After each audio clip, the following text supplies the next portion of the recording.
Hello everyone, this is Ben from VG Blaster. I'm back after a long hiatus. I didn't bother how long to check this time, but I finally have some half decent recording equipment, a half decent place to set it all up and do it. So yeah, I'm going to make a lot more videos. It's BCS season as time of recording. Shaman King's just released, D Set 6 is about to come out. I'm doing a lot of playing, I'm testing loads, learning as much as I can. So yeah, so I thought why not make some videos, get back into that. It's going to help me stay focused on that. And yeah, so today I'm going to go into my Horohoro deck. So I really enjoy Shaman King. I really loved the original when I was a kid. Horohoro was called Trey, I believe, in the original English anime. So yeah, so he's one of my favourite characters then, so I wanted to make this deck profile. It's a solid tier 2 deck, I suppose. Solid-ish. Don't get me wrong, you could probably win a locals with this if a bit of luck on your side. But yeah, I'm really enjoying it. It's a lot of fun. It's a bit of Zorga, it's a bit of Mega Colony. Play 2 orders a turn, there's a bit of stunning in there. You draw for your deck quite a lot actually. A lot of the time I've lost a deck out just because I've just been a bit not really been taking note of how much I've been drawing. You draw like 5 to 6, no, at least 5 cards a turn. Like can be 6 up to 6 to 8. So yeah, you go for your deck really quickly. You have to really carefully play this deck. It takes quite a bit getting used to. Knowing when to push, knowing when to play certain orders, stuff like that. We'll get into that anyway in the deck profile. So for our grade 0 of the ride line, it's just going to be Horohoro, your standard Overdress starter. When you rode upon him, if you went second, draw a card. Next card in the ride line is Kopokoro, our friend's Horohoro. I'm going to butcher these names, by the way. I'm going to say them with confidence, just so the video sounds better, but yeah, apologies in advance. When this unit is placed on Vangaurd by riding Horohoro, search your deck for up to 1 Kopokoro Kororo. Is that how you say that? I'm sure it is. Anyway, call it to back row, center, rear guard, and shuffle your deck.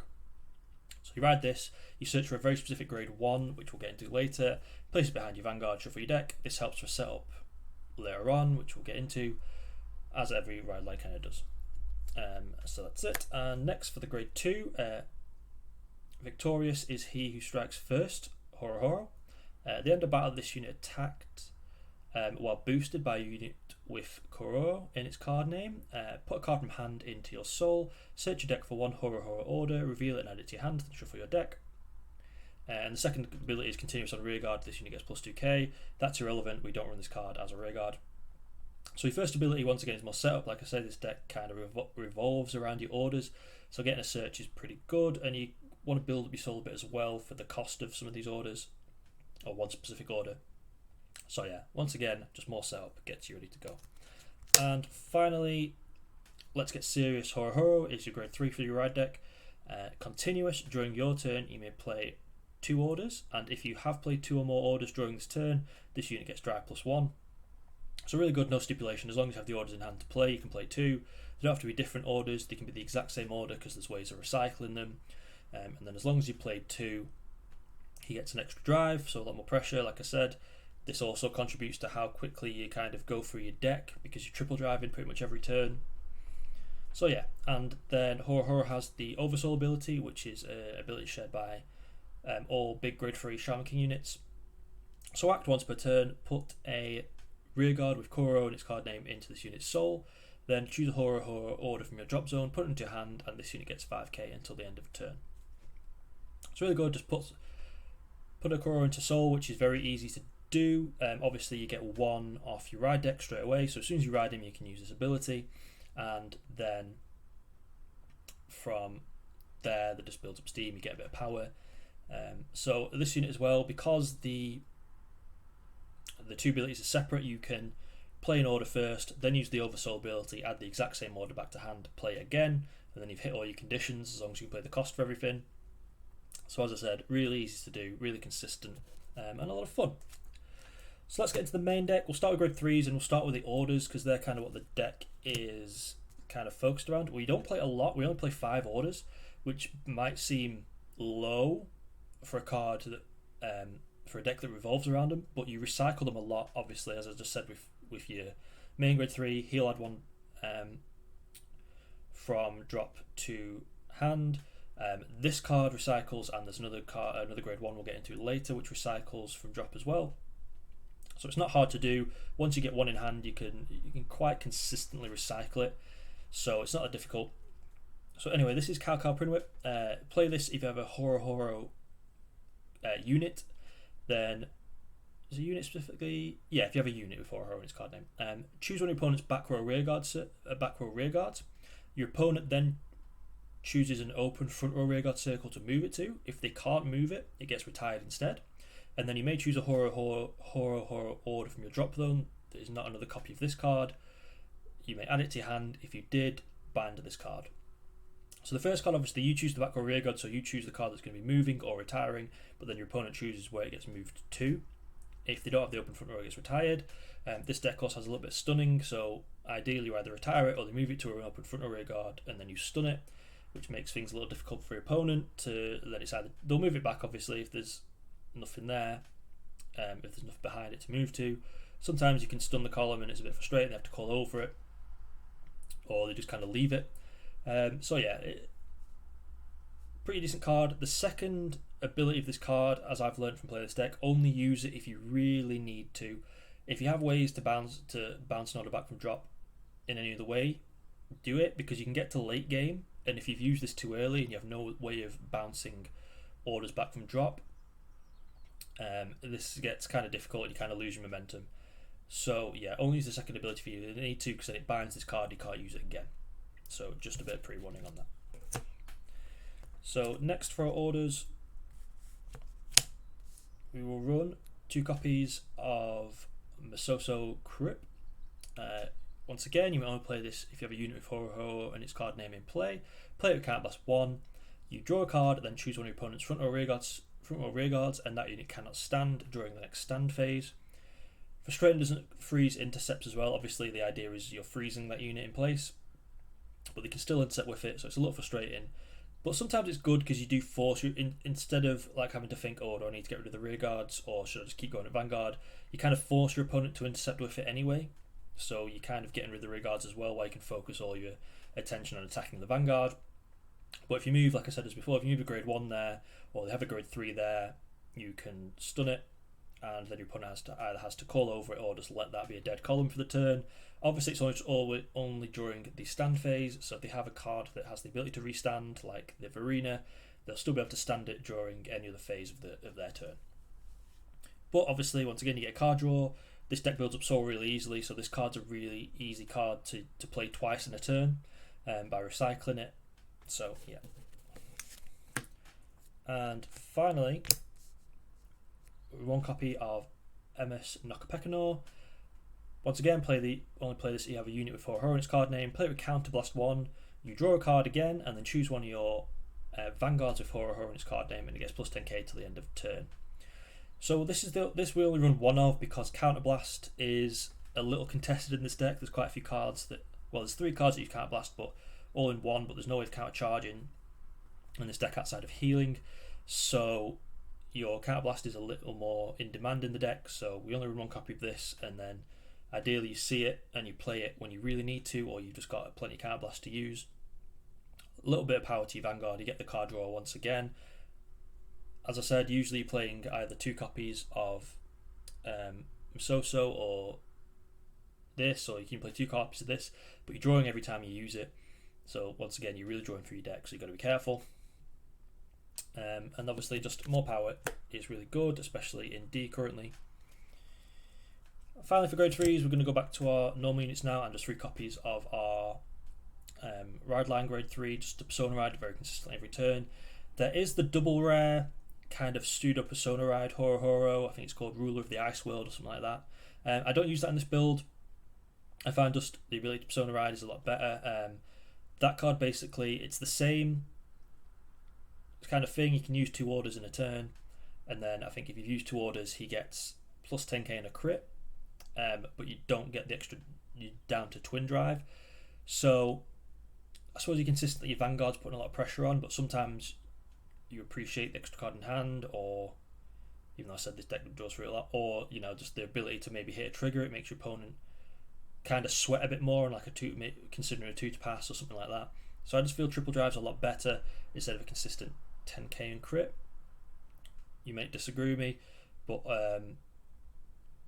yeah, I don't know. I just prefer this as the grade 3. So going on to grade 2s, 4 copies of, what's this card name again? Making Your Huge Dream Come True, Horohoro. So act on rearguard once per turn, Cabos 1, choose 2 cards, choose 2 of your opponent's rearguards in the same column as this unit, and they cannot stand during your opponent's next stand phase.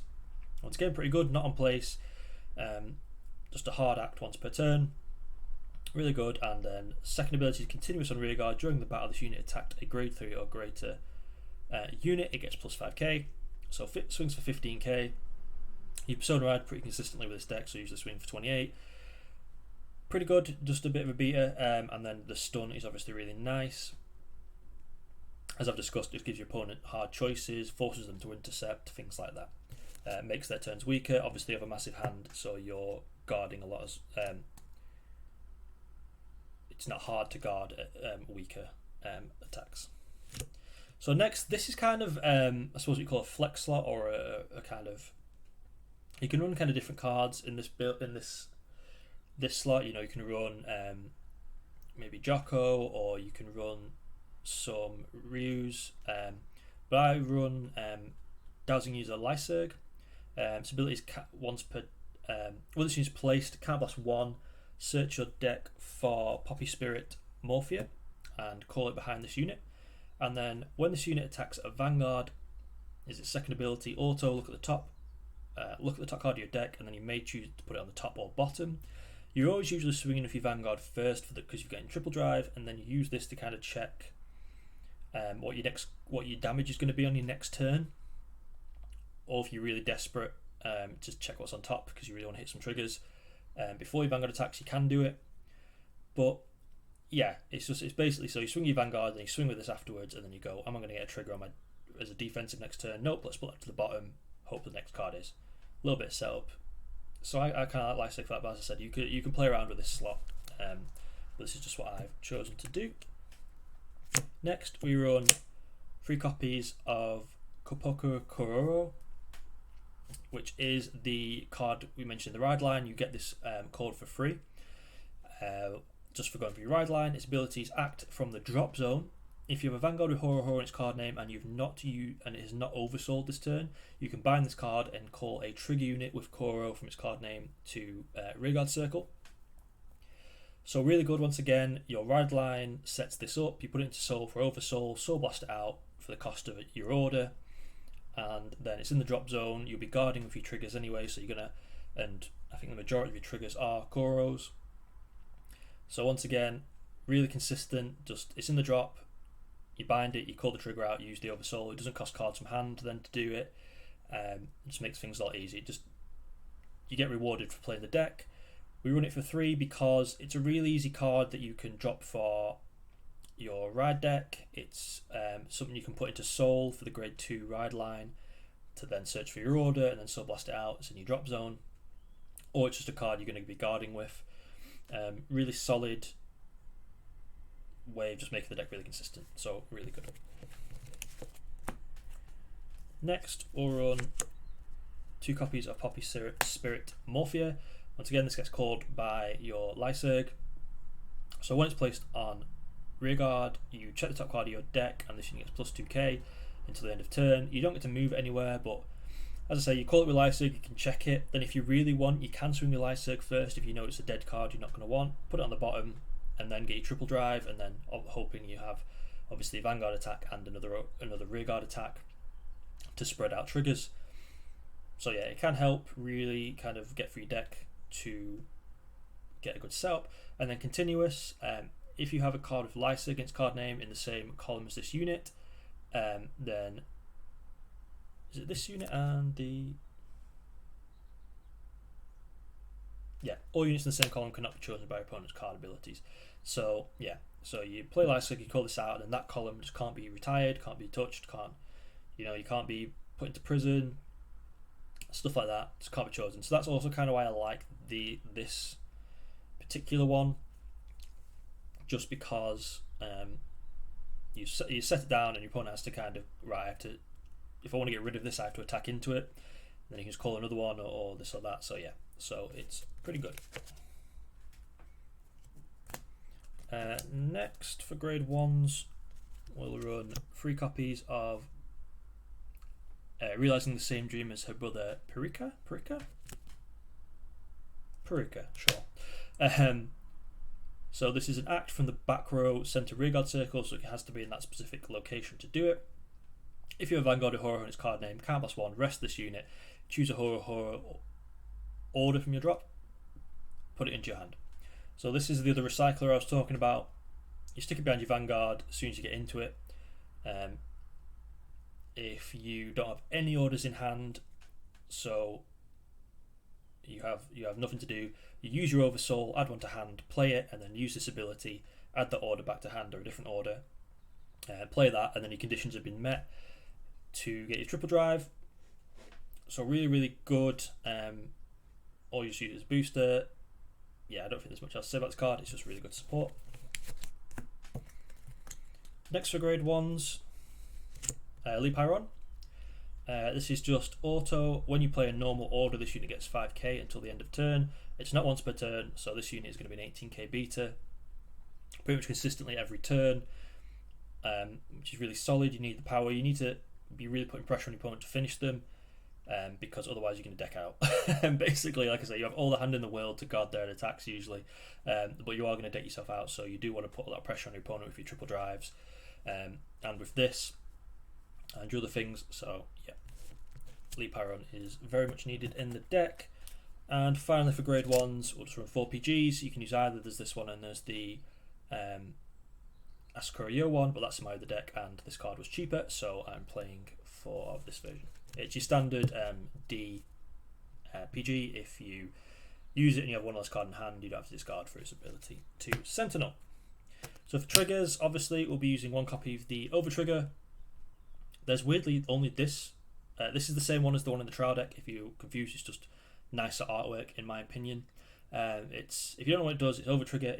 It's an Overtrigger order, so it doesn't have the £50,000 shield value, which is frustrating, but it kind of balances out by having a really good order effect. So its additional effect is when checked as a drive check, just deal your opponent a damage. That's it. If they're at 5, deal them a damage, they lose. So yeah, so people are a bit confused about the ordering of this effect. So you check this card, you give out your 100 million power, then you get the additional effect before you do any further drive checks. So let's say you swung for 18 at your opponent's Vanguard, and they no guarded it. So you're currently hitting, you check this, you have to give the 100 million power first before your opponent takes the damage. So you could give the 100 million power to rearguard, then they check the damage and get a defensive, and now your Vanguard is currently not hitting unless you get another trigger on additional checks.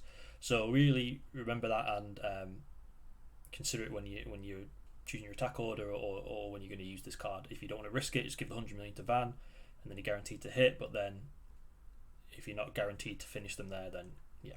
Anyway, the order effect is you may play this if your Vanguard, what's the wording? I think it's in Oversoul. It just says if your Vanguard Oversoul this turn, which is poor English, but retire all of your opponent's rearguards. So you, like I say, really easy to Oversoul in this deck, really consistent. Play this down, yeah, you've lost, you don't get 50k shield like everything else, but you just get a full board wipe, which comes in very clutch sometimes. I've used it quite a few times to, yeah, just killing the board. They lose their intercepts, they hard to recover, they're going to be using the hand art to guard all your stuff, so it can actually devastate. Next for triggers, this can be any 3 crit. I just use the Eliza one. You can use the one that, you know, the effect crit, the push into soul to give something 2k. This deck doesn't really struggle with soul, so I don't feel like you need that. And I find potentially the 6k base power might be more useful in some effects. I suppose if you're really desperate, but yeah, it's really up to you. This can be any crit trigger. Like I said, I just like Eliza. So then for our other triggers, run 4 copies of the Horohoro crit. None of these have effects, but being Horohoro, as I said, you can use this from hand, play it, and use it for the Oversoul ability, or if you've guarded with it, you can call it back out with the grade 1 Horohoro, and then use it for the Oversoul ability as well. It's really good. 4 copies of the draw Horohoro because we can't run more than 8 crit. Obviously, if you want to run 3 of this for other crit, you can do that instead. But I find the front puts a lot more pressure on. So, yeah, you're swinging big with things like lead Pyrons and stuff like that. So, fronts really help out, push additional damage out. And finally, obviously, 4 of the heal Horohoro. So that's the deck profile. As I said, this is a really fun deck. You feel like you're doing a lot during your turn. It's really consistent. Really, as I said, really digs into your deck, draws stuff. It can brick, you can not have the ability to play 2 orders if you can't recycle early on, stuff like that. But it's quite rare, I found. So yeah, it's good, as it were. So I hope you enjoyed this video. I hope you have a better understanding of this deck, and if you've got it, it's really cheap as well. I think I just bought this deck as singles, and it was about, in English money, it was about £40, which is really cheap for a deck for how decent it is. So it could be one to pick up if you're looking for just a cheap fun build from Shaman King. Ascurio is a very different story. That was like 150, 160-ish. So yeah. So anyway, thank you very much for watching. If you enjoyed, subscribe, and I'll make some more videos coming up. I don't really know what I'm going to do. I've been playing a lot of Area, but I find Ares, I don't know, a bit boring to film, but maybe I'll do that. Some more deck profiles, some more thoughts, maybe some bits about how testing's going, things to watch out for BCS season, even though it's already started, so it's a bit late for some people. But yeah, thank you guys very much for watching. I've been Ben from Beach Blaster, and I'll see you soon. Bye.